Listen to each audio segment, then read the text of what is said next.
안녕하세요. 타이거서 포토 아카데미의 타이거서입니다. 오늘은 사진에 있어서 우리가 이제 다뤄야 될 것들이 굉장히 많아요. 그 무진장 많은 것 중에 특별히 칼라도 이제 제가 이전 영상에서 말씀드렸듯이 칼라에는 색조, 채도, 명도 뭐 이 세 가지의 3요소가 있다 그랬어요. 그럼 칼라를 다루려면 이 세 가지를 다 다뤄야 돼요. 근데 이제 이 세 가지를 다 공부하려고 그러면 각자 원리를 다 알아야 되고 그러려면 또 시간도 굉장히 많이 걸려서 오늘은 특별히 채도에 대해서 한번 말씀드려볼까 합니다. 채도만 한번 따로 떼어서 채도를 어떻게 다루는지 7가지 방법이라고 했지만 방법은 여러 가지 더 있을 수도 있고요. 그 다음에 이제 우리가 채도를 다루기 위해서 채도를 알아야 되고 그러면 또 포토샵에 있는 생동감이라는 게 또 있어요. 그럼 생동감을 또 좀 알아야 되고 그것들이 원리가 어떻게 되는지 그 다음에 그것들을 어떻게 컨트롤 하는지 채도가 뭐다 생동감이 뭐다 그 다음에 채도와 생동감의 차이는 어떻게 이루어지는지 채도와 생동감에 대해서 다루는 유튜브 영상들 뭐 이런 것들 되게 많아요. 그런데 제가 한 가지 뭐 어그로를 끄는 건지 뭔지 모르겠지만 그 설명을 들어보면 아 과연 이분들이 정확하게 그 원리를 알고 이걸 설명하는 건지 그냥 경험상으로 나오는 거를 적용해서 체크해보고 아 맞으니까 이렇게 하는 건지 그거를 잘 모르겠어요. 너무 궁금하더라고요. 무료가 됐든 유료가 됐든 강의를 한다라고 하면 정확하게 그 강사가 그 부분에 대해서 정확하게 알고 그 원리가 뭐고 그거를 듣는 사람들에게 정확히 전달해 줘야 되는데 그렇지 못한 것들이 너무 많아서 그래서 제가 한번 오늘은 대표적으로 포토샵의 모든 기능들이 다 자기가만의 각자의 원리를 갖고 있거든요. 포토샵 그 개발자들이 그 각 기능들에 대한 알고리즘을 거기에 집어넣어서 그 알고리즘 가지고 모든 것이 이루어지거든요. 근데 그 알고리즘을 좀 공부를 하고 그걸 좀 알고 그리고 우리가 이제 포토샵 보정하는데 적용하게 되면 훨씬 더 좋은 작품을 만들 수 있죠. 예를 들어서 우리가 고급 호텔에 갔는데 메인 셰프가 음식을 하나 딱 만들어내면 그러면 거기에 있는 보조 셰프들이 똑같은 음식을 대량으로 만들어내죠. 그렇게 될 수 있는 이유는 뭐예요? 레시피, 확실한 레시피가 있는 거죠. 그 레시피대로 따라서 만들고 정확한 절차를 통해서 이렇게 만들어가는 거죠. 그래서 우리가 항상 일정한 맛을 우리가 볼 수 있듯이 내가 정확한 포토샵의 원리를 알게 되면 항상 더 정확하게 적절하게 사용할 수 있는 그런 이제 능력이 생기는 거거든요. 자, 그래서 오늘은 그런 예 중에 하나가 바로 채도하고 생동감이라서 한번 여러분들하고 이야기를 나눠볼까 합니다. 첫 번째 스텝은 채도와 생동감을 얘기하려면 채도가 뭔지 정확하게 좀 알아야 될 필요가 있어요. 채도라는 거는 색의 선명함, 진함, 풍부함 이런 것들을 나타내는 속성 중에 하나예요. 색의 3요소 중에 이제 이런 특성을 나타내는 거죠. 그러니까 채도가 높으면 강렬하고 눈에 잘 띄고 활기차고 생동감이 있어 보이죠. 그래서 이제 보통 색을 잘 쓰고 색을 채도가 높게 쓰는 그런 분야들이 광고나 뭐 팝아트나 뭐 이런 쪽에서 색을 강렬하게 쓰죠. 그래야 이제 사람들 눈에 잘 띄니까. 그래서 우리 사진 보정하는 분들도 사람들 눈에 잘 띄게 해서 채도를 많이 올린단 말이죠. 근데 그게 오히려 독이 될 수 있다는 걸 좀 이제 아셨으면 좋겠다. 그런 생각이고요. 그다음에 채도가 낮으면 부드럽고 차분하고 고요하거나 어떤 빈티지한 그런 룩을 보일 수 있죠. 어떤 분위기를 이제 나타낼 때 채도가 낮은 게 훨씬 더 유리하죠. 그래서 감성적인 측면을 표시할 때는 채도가 좀 낮게 이렇게 하면 훨씬 더 흥분되지 않는 차분한 마음을 우리가 유도할 수 있게 되죠. 그래서 사진 보정에서 그럼 채도는 뭐냐? 채도를 올리면 색이 또렷해지죠. 선명해진다 했으니까. 그 다음에 색이 강렬해지죠. 그러다 보면 너무 그걸 원하다가 자꾸 강렬하게 올리다 보면 과도하게 되고 그 과도하게 되면 사진이 부자연스럽게 돼요. 내가 사진을 보정을 끝난 다음에 인화를 해서 거실에 딱 걸어놨어요. 액자 만들어서. 뭐 한 달, 2달 이렇게 지나면 부담스러워서 못 보게 될 거예요. 근데 채도를 내리면 색이 흐려지고 무채색에 가까워지죠. 대신 힘의 가리가 없고 뭐 이런 게 되죠. 감성적이 될 수는 있고. 그래서 적절한 조절은 사람들로 하여금 차분하고 세련된 분위기 연출할 수 있지만 또 이걸 의도하지 않게 사람들의 눈을 끌지 못하는 그런 부분이 있죠. 그래서 채도가 굉장히 중요해요. 채도로 어떤 감성적인 것들을 얘기할 수 있기 때문에 채도는 이런 역할을 한다. 이런 거다. 두 번째 스텝은 그럼 이제 우리 채도를 알아봤으니까 생동감을 한번 이제 알아봐야 되겠죠. 생동감, 바이브런스라는 게 생동감이라는 건 뭐냐? 우리가 포토샵 보정할 때 채도와 생동감이 항상 같이 있죠, 이렇게. 그러니까 이제 어느 걸 써야 될지 이제 막 헷갈려 하시는 경우도 되게 많거든요. 그게 원리를 몰라서 그러시는 거예요. 근데 이제 좀 아시는 분들은 생동감을 주로 이용하라. 채도보다는 생동감을 많이 이용하라. 이제 이렇게 말씀하시지만 그럼 왜 그렇게 생동감을 더 많이 쓰고 채도를 좀 적게 절제해서 쓰는지 그 원리를 좀 알고자 하는 게 지금 오늘 이 시간인 겁니다. 생동감이라는 거는 살아 움직이는 듯한 느낌, 생기는 느낌 이런 걸 얘기해요. 생동감은. 그럼 사진이나 영상, 그림 뭐 이런 시각예술에선 이 생동감이 채도만으로 나타내는 게 아니라 색, 빛, 분위기 뭐 이런 거를 통해 가지고 활기찬 느낌을 만들어내는 것이 이제 생동감이라고 대표적으로 얘기하는데, 그러면 시각예술에서의 생동감하고 사진에서의 생동감이 어떤 차이가 있는지 그거를 이제 한번 알아볼 거예요. 시각예술에서의 생동감은 또 색이다. 그럼 색이 너무 탁하지 않고 채도를 높게 했음에도 불구하고 적절히 선명하다. 뭐 이렇게 될 때 이제 우리가 생동감을 느끼죠. 색을 통해서. 어디 블랙홀이 났거나 아니면 화이트홀이 났거나 흔히 얘기하는 떡보정이라고 떡지지 않거나 뭐 이런 것들이 이제 여기에 포함되겠죠. 빛은 안부의 디테일이나 하이라이트가 다 잘 살아있고 자연광의 느낌이 잘 나도록 하는 그런 것들 보고 우리가 생동감을 느끼죠. 그 다음에 분위기는 뭐 따뜻하거나 차가웠거나 이 활발한 감성을 전달할 수 있는 것, 이 생동감을 잘 표현하게 되면 피사체가 정적이더라도 움직임을 나타내는 거죠. 피사체가 정적이더라도 뭐 구도나 빛, 뭐 그다음에 색 이런 걸로 통해서 활력이 느껴지게 하는 것, 이게 이제 생동감이라고 그러죠. 그래서 예를 들자면 햇살에 반짝이는 뭐 초록들판 뭐 이런 것들을 보면 이제 좀 우리가 생기를 느끼죠. 아이들이 뛰노는 순간을 포착한 사진, 그다음에 황금빛으로 물든 도시 뭐 이런 데도 생동감을 우리가 느끼죠. 그건 빛에 의해서 생기는 것도 있을 수 있고. 자, 이런 게 생동감인데 시각예술에서의 생동감은 이렇게 쓰이는데, 사진에서는 생동감이 어떻게 표시되느냐? 바이브런스는 스마트한 채도 조절 기능이다. 이렇게 이해하시면 좋을 것 같아요. 여기 바이브런스의 알고리즘에는 채도가 낮은 곳은 채도를 강조해서 올리지만 채도가 높은 곳은 훨씬 적게 올리는 거죠. 채도 차이에 의해서 채도가 어디는 더 들어가고 어디는 적게 들어가는 그 조절하는 게 사진 보정에서의 바이브런스예요. 중요한 거는 채도는 모든 곳을 다 채도를 한꺼번에 조절하기 때문에 반드시 과포화 상태, 떡진다 그러죠. 블랙홀이나 화이트홀이 생기게 돼 있어요. 그렇게 하면 그 자리는 개조가 깨지거나 다이나믹 레인지가 무너져서 좋은 사진이 될 수 없는 거죠. 근데 바이브런스는 바로 그 과포화를 방지시켜주는 역할을 하는 거죠. 왜냐하면 채도가 낮은 곳은 강조하지만 채도 높은 곳은 적게 올리거든요. 자, 그러면 세 번째 스텝으로 사진에서 채도와 생동감의 차이는 어떤 건지 한번. 채도와 생동감 모두 채도를 컨트롤하는 거죠. 그렇지만 이 두 개의 동작 방식, 제가 말씀드린 원리죠. 동작 원리에 따라서 결과와 느낌이 완전히 다른 사진이 될 수 있다는 걸 말씀드리고 싶어서 그럽니다. 자, 그럼 채도하고 생동감이 어떻게 차이 나느냐? 그럼 채도에서는 자, 조절 대상이 누구냐? 채도는 모든 색을 동일하게 조정한다는 거죠. 그러다 보니까 채도가 높은 것도 채도를 올리고 낮은 것도 채도 올리고 아니면 뭐 채도 낮은 것도 빼고 채도 높은 것도 빼고 이렇게 동일하게 조정하다 보니까 다이나믹 레인지가 깨지거나 개조가 깨지는 현상들. 근데 생동감은 조금 전에도 살짝 말씀드렸지만 생동감의 원리는 뭐냐면 채도가 낮은 곳에만 선택적으로 채도를 조정하는 그런 기능을, 그런 알고리즘을 갖고 있어요. 이게 생동감의 원리예요. 그러다 보니까 채도는 떡이 지지만 생동감은 그 과채도 현상을 만들질 않죠. 그래서 생동감을 적극적으로 쓰라는 이유가 이제 여기에 있는 겁니다. 자, 그러면 색감의 변화 폭은 어떻게 되느냐? 채도는 똑같이 다 같이 움직이다 보니까 매우 강하고 즉각적이죠. 어든 거든 다 같이 변하니까. 그런데 생동감은 그렇지 않아요. 채도가 낮은 서서부터 쭉 증가하면서 이렇게 걸쳐서 올라오기 때문에 점진적이고 부드러운 변화를 가져갈 수 있어요. 과포화 위험, 조금 전에 제가 말씀드렸죠. 과포화 위험. 채도 변화율이 크기 때문에 과포화 위험이 굉장히 크죠. 이래서 채도를 많이 쓰지 말라고 하는 게 이런 거거든요.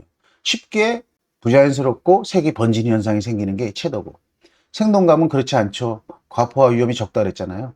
보다 자연스러운 결과를 만들 수 있는 게 생동감이라는 거죠. 자, 그래서 채도 같은 경우는 우리가 추천하는 것, 풍경이나 그래픽이나 추상적 이미지나 뭐 색을 강조하고 싶은 그럴 때 좀 많이 쓰는데, 풍경에서도 요즘은 최근 그 세계적인 트렌드가 채도를 과하게 쓰질 않아요. 그래서 채도는 어쨌든 색을 강조하고 싶을 때 쓴다. 그 다음에 생동감은 인물사진이나 감성사진이나 자연스러운 색감을 중요할 때, 그래서 생동감은 주로 채도는 눈으로 확실히 보이고 생동감은 주로 감성적인 어떤 느낌을 줄 때 많이 사용한다 보시면 됩니다. 그래서 사진에서 보정할 때 내가 채도를 넣고 싶다 그러면 여기 먼저 써 있죠. 요약하자면 채도는 무조건 강하게 하는 거고 색 전체를 진하게 바꾸는 게 채도고, 생동감은 똑똑하다고 했죠. 스마트하게 채도 점진적으로 낮은 채도만 찾아서 그쪽에 먼저 넣고 그 다음에 점진적으로 증가한다고 하는 거죠. 그래서 보정하실 때 추천하는 방법은 생동감부터 조절하시고 적극적으로 만족스러우면 멈추시고, 그래도 부족하다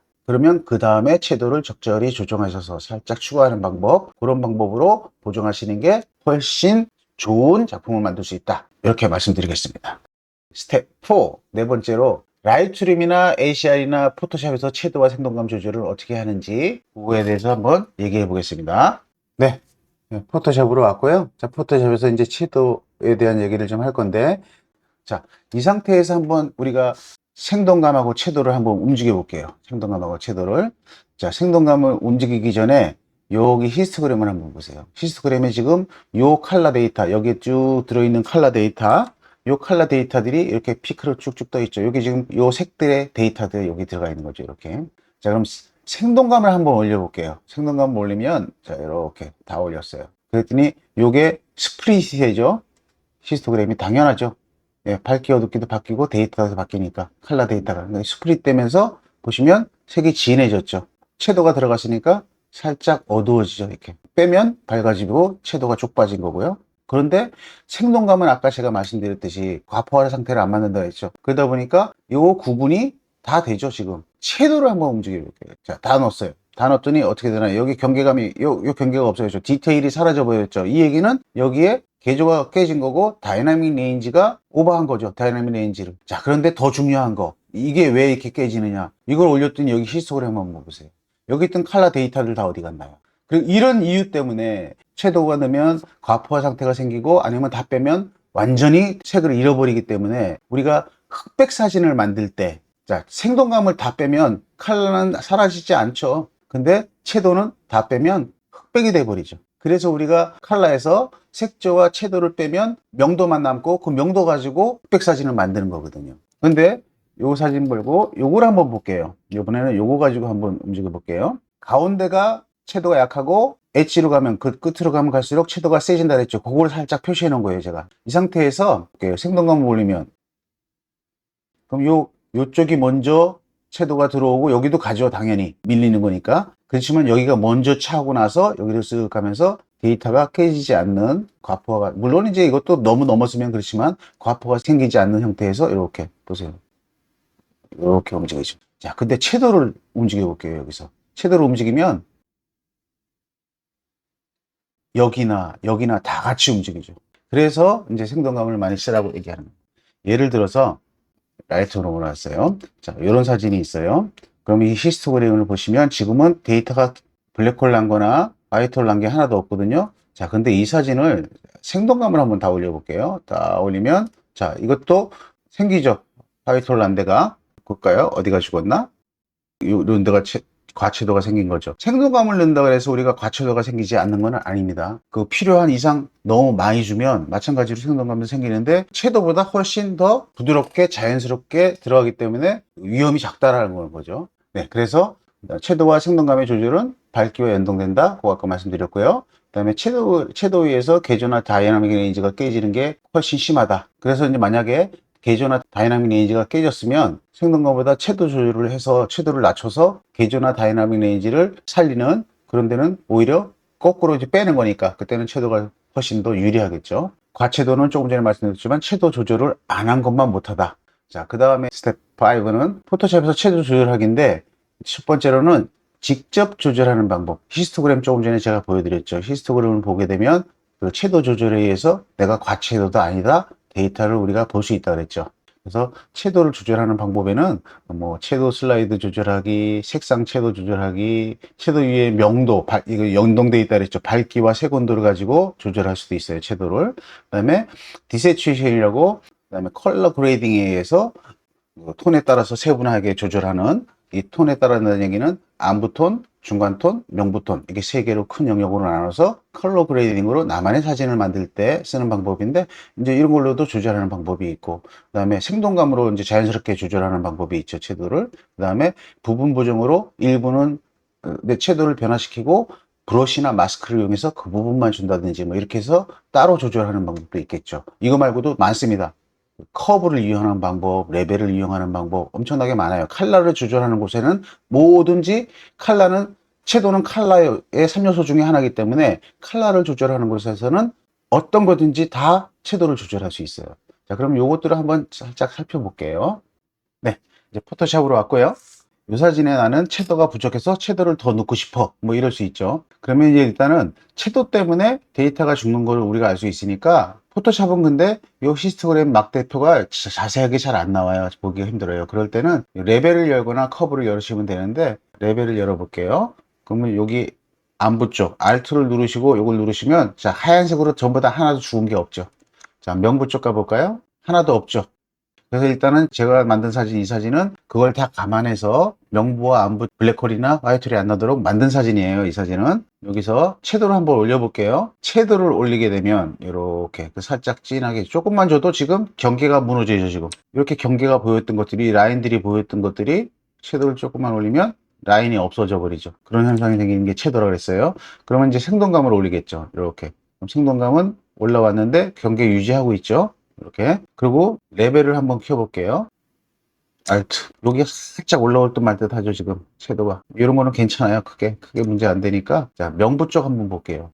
자, 여기도 괜찮죠. 근데 이제 만약에 생동감을 조금만 더 줘볼게요. 그리고 레벨을 열어서 자, 그럼 뜨기 시작하죠. 안부는 괜찮은데 명부 쪽이 죽었죠. 이제 채도가 강해서. 이럴 때는 그런데 색은 여기는 마음에 들어요. 너무. 근데 이 데이터는 살려야 되고 그럴 때는 이 상태에서 이 부분만 떴었잖아요. 그러면 아까 제가 채도를 직접적으로 조절하는 방법 중에 부분 보정이라고 그랬잖아요. 브러쉬나 마스크 쓰는 거. 그러면 이 상태에서 까만색 마스크 씌우고 배경색으로 하고 브러쉬 이 부분만 이렇게 지워줘 볼게요. 그리고 레벨 한번 다시 띄워 볼게요.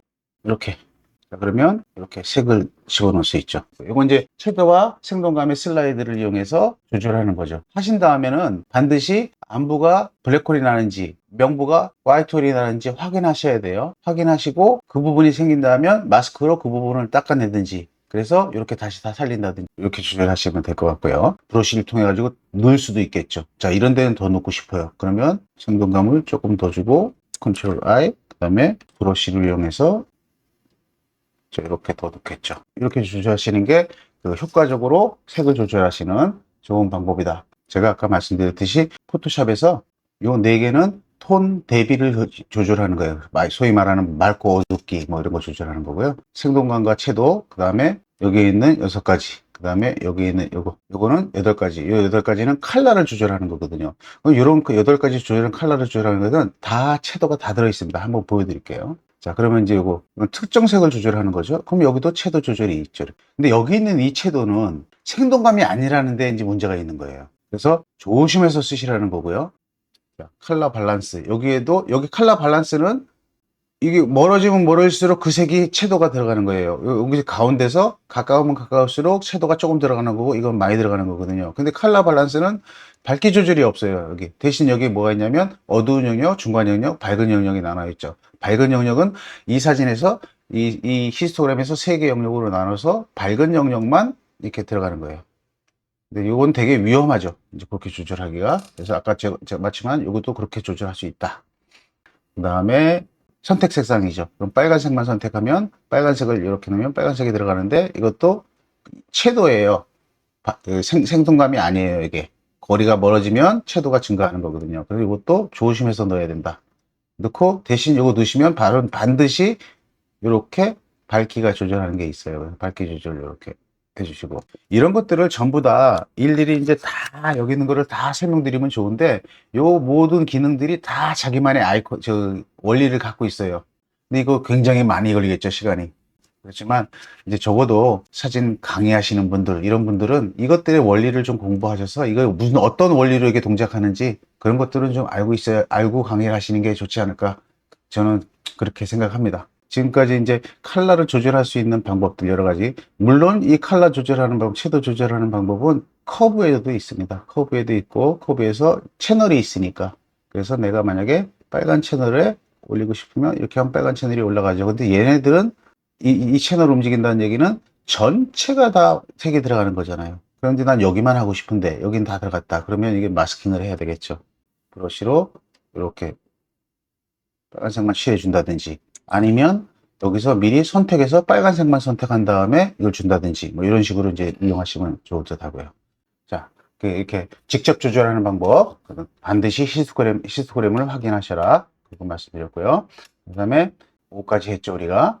다음 단계 6에서는 뭐냐면, 포토샵에서 채도를 조절하는데 생동감하고 채도를 이용하고 거기에 블렌드 모드를 이용하는 방법이 있어요. 자, 이제 이거는 어떻게 하는지 한번 포토샵 보시면서 알아보겠습니다. 예를 들어서 지금 이 사진이 죽었는지 안 죽었는지 보려면 이렇게 하나도 죽은 거 없죠? 이렇게 작게 생기는 것들은 괜찮습니다. 인화할 때 크게 문제가 안 되기 때문에. 자, 그 다음에 명부도 거의 없죠. 저거 조그맣게 있는 건 블랙 포인트와 화이트 포인트를 찾기 위해서 인화할 때 일부러 저렇게 조금씩 남겨두는 겁니다. 저거 다 없애도 됩니다, 사실은. 지금 이 사진도 블랙홀이나 화이트홀이 하나도 없는 그런 사진이에요. 그런데 내가 이 사진을 이제 보정하다 보면 이렇게 했어요. 하다 보면 이게 과채도인지 아닌지 의식을 못할 때가 있거든요. 그러면 제가 아까 말씀드렸듯이 이렇게 눌러보시면 과채도 들어간 거 보이시죠? 채도 때문에 이제 된 거니까 여기는 명부는 괜찮은데 안부 쪽에 이제 과채도가 들어갔네요. 왜냐면 채도를 주니까 어두워졌죠. 그러니까 안부 쪽이 걸리고 명부는 마진이 있고 이제 이렇게 됐어요.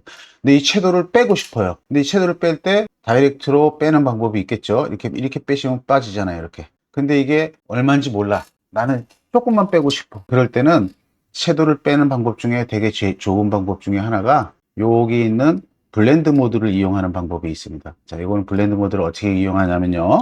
생동감 두 개를 열으세요. 일단 아무것도 움직이지 마시고, 그 다음에 여기 표준 모드, 표준이 아니라 여기를 차이로 가는 겁니다. 차이.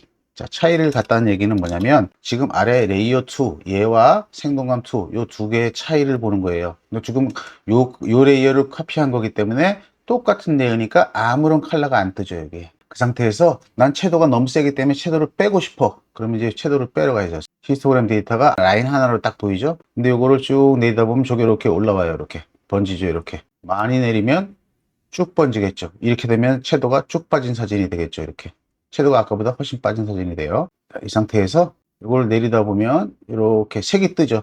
색이 안 뜨는 데까지 한번 내려볼게요. 자, 이렇게 마이너스 1 한번 더 내려볼게요. 색이 살짝 보일 때마다 사죠. 지금 여기 여러분들은 안 보이실 수 있거든요. 여기 파란색이 살짝 뜨는데 어쨌든 보이게 하기 위해서 이렇게 내리면 색이 뜨죠. 이제 이 얘기는 뭐냐면 아래 원래 레이어 2 레이어 사진에 카피한 건데 여기서 제가 이런 생동감 변화를 주니까 뭔가 달라졌죠. 채도가 빠지니까 두 개가 차이가 생기는 거예요. 그 차이가 생기면 여기에 컬러를 띄우게 돼 있어요. 이 차이라고 하는 블렌드 모드는. 그럼 이 차이라고 하는 블렌드 모드의 알고리즘은 뭐냐면 자기가 갖고 있는 그 알고리즘의 그 양보다 커지면 색을 여기가 달라졌다라고 색을 표시하게 돼 있어요. 그러면 그 색이 표시 안 되는 그때까지는 허용치가 되는 거죠. 그거 안 뜨게 이렇게 하면 데이터가 요만큼 늘어났죠. 요만큼만 안부에 있던 게 명부 쪽으로 올라오면서 채도를 빼주는 거죠. 자, 그럼 채도 쪽으로 움직여 볼게요. 채도를 움직이면 이렇게 내리는 쪽으로 그럼 이렇게 또 생기죠. 이것도 이렇게 색이 안 바뀔 정도까지만 일부러 제가 여러분들한테 눈으로 살짝 보이라고 일부러 이렇게 조금 과하게 합니다. 실제로 내 모니터에서는 이렇게 안 보이게 해야 돼요. 자, 이렇게 하신 다음에 블렌드 모드를 다시 표준으로 가게 되면 채도를 뺐기 때문에 이렇게 채도가 살짝 빠지게 됩니다. 자, 이거는 내가 인위적으로 뺀 게 아니라 블렌드 모드의 차이라고 하는 알고리즘을 이용해서 빼는 거거든요. 그러면 아주 미세하게 절제된 값으로 뺄 수 있어요. 넣는 것도 마찬가지예요. 과채도인지 저채도인지 아닐 때, 난 저채도인 것 같아. 그럴 때는 과감하게 많이 넣는 게 아니라 그 알고리즘만큼만 넣어서 살짝 채도를 더한다든지 뭐 이럴 때 쓰는 아주 유용한 방법입니다. 그래서 이거 원리를 알고 이제 우리가 좀 하면 여러 가지를 할 수 있는데 우리가 원리를 모르고 그냥 하게 되면 이런 걸 사용할 수가 없는 거죠. 여기에 어떤 원리가 들어있는지 모르니까. 자, 요거는 생동감하고 채도를 이용해서 그 다음에 블렌드 모드를 이용해서 빼는 방법이에요. 넣거나 빼거나 하는 방법이죠. 자, 그 다음에 또 하나의 이제 채도를 조절하는 방법은 이 채도가 좀 과하다. 내가 만약에 이 사진이 채도가 과하다. 그러면 요번에는 넣을 수는 없는 방법이에요. 뺄 수만 있는 거. 아까 제가 컬러는 색조, 채도, 명도. 요게 3요소가 합쳐서 컬러가 됐다 그랬거든요. 우리가 이 컬러를 흑백으로 만들 때 어떻게 하냐면 요 색조와 채도를 제로로 만들고 명도만 남게 해서 이 명도 밝기 어둡게 가지고 대비, 톤 분리 뭐 이런 걸로 통해서 흑백을 만들거든요. 그걸 이용하는 겁니다. 포토샵에서는 요게 흑백을 만드는 거죠. 요걸 딱 누르시면 흑백이 돼버리죠. 이렇게 흑백이 돼버리고 각 색깔들의 밝기 어둡기가 나오죠. 그럼 이 사진에서 난 노란색이 밝게 하면 하얗게 되는 거고 어둡게 하면 이렇게 어둡게 되는 거고 밝기만 남는 거죠. 이 상태가 지금 100% 다 뺀 거잖아요. 채도를 제로로 만든 거잖아요. 흑백으로 온다는 얘기는 채도를 제로로 만들어서 이렇게 만든 거니까. 근데 이 상태에서 불투명도를 하나도 안 빼면 원래 오리지널이 되죠. 그럼 불투명도를 이렇게 올리시면 14%만 뺐어요, 제가. 그러면 이렇게 색이 빠지죠. 흑백 사진을 만드는 원리를 이용해서 채도를 조절할 수 있는데, 다만 얘는 흑백은 채도를 제로로 만드는 거니까 채도를 넣을 수는 없고 채도를 빼는 방법만 쓰죠. 자, 이렇게 해놓고 나서 나는 여기는 이 하늘은 채도를 안 뺄 거야. 그러면 이 마스킹 있잖아요. 까만색 마스크. 그것이 하늘만 이렇게 마스킹 해버리면 하늘은 색깔이 그대로 있을 거고요. 여기도 안 할 거야. 그럼 이렇게. 그러면 요 가운데만 이렇게 빠져가지고 고기만 이렇게 빠지겠죠. 저 노을진 데만. 이것도 굉장히 효과가 좋습니다. 이런 거 한번 이용해 보시라 추천드리고 싶습니다. 말씀드리다 보니까 스텝 7도 같이 했네요. 포토샵에서 섀도우 조절하기, 이번에는 흑백 만들기를 이용해서 하는 거. 섀도우를 뺐죠. 빼서 만드는 거.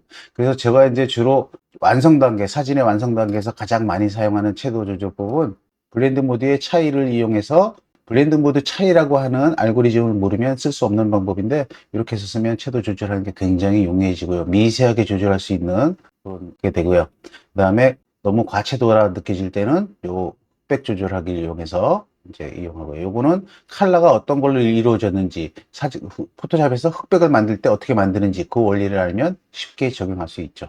네. 그 다음에 제일 중요한 거는 이렇게 조절하실 때 채도를 뺄 때는 괜찮은데 넣으실 때는, 채도를 더 넣으실 때는 항상 요 히스토그램을 확인하셔라. 이거 확인하셔야 됩니다. 그렇게 하시면은 여러분 채도 조절하는 데는 이거 이상으로 뭐 채도를 조절하는 방법은 없을 겁니다. 더 이상 제가 채도 조절할 수 있는 거의 대부분을 얘기한 거고요. 이제 한 가지 아쉬운 점은 여기에 있는 이 기능들, 그 다음에 여기에 있는 툴들, 이것들의 원리를, 특히 이제 여기 있는 조정 툴들, 이것들의 원리를 각자 다 원리가 다르거든요. 그 원리들을 하나씩 알고 이렇게 적용을 하게 되면 훨씬 더 좋은 사진을 만들 수 있다. 훨씬 더 효과적으로 포토샵을 이용할 수 있다. 초보자라서 포토샵을 배우는 분이든 잘 활용하시는 분이든 이제 좀 아시면은 훨씬 더 쉽고요. 처음 배우시는 분들은 저런 것들을 미리 알고 나면, 처음부터 저걸 알고 나면 내가 앞으로 보정하는데, 사진을 좋은 퀄리티를 사진을 만드는데 훨씬 더 시간 단축할 수 있을 뿐만 아니라 자유자재로 활용할 수 있는 그런 능력도 생기는 거니까, 독학으로 하시는 분들은 이게 어떤 원리로 이렇게 작동할까, 그거에 대해서 공부를 좀 해보시면 훨씬 좋고요. 그다음에 수강을 듣으신 분, 어디 뭐 아카데미 같은 데나 아니면 뭐 누구한테 이제 개인적으로 보정에 대한 강의를 들으시는 분들은 강사한테 그게 어떤 원리로 그렇게 되고 그 언제 쓰며 어떻게 쓰면 효과적인지 물어보세요. 네, 그래서 알고 이제 진행을 하셔야 좋죠. 제가 이제 우리 수강생들한테 이런 얘기를 하면 우리 수강생들이 좋아하지 않을 거예요. 왜냐하면 그분들은 저한테 수강료를 내고 이런 거를 배우는데, 이제 이거 유튜브에 오픈하면 우리 수강생들은 좋아하지 않을 거지만, 그래도 또 제가 여러분들한테 드려야 될 정보도 있고 뭐 그러니까 이런 원리에 대한 얘기를 좀 하고 싶어서 이렇게 영상을 만들었습니다. 배우는 것에, 공부하는 것에 인색하지 않으시는 여러분들이 되어서 훌륭한 작품 만드시는 여러분들 되시기를 바랍니다. 긴 시간 영상 시청해 주셔서 감사드리고요. 다음에 또 좋은 정보로 여러분 찾아뵙겠습니다. 감사합니다. 안녕히 계세요.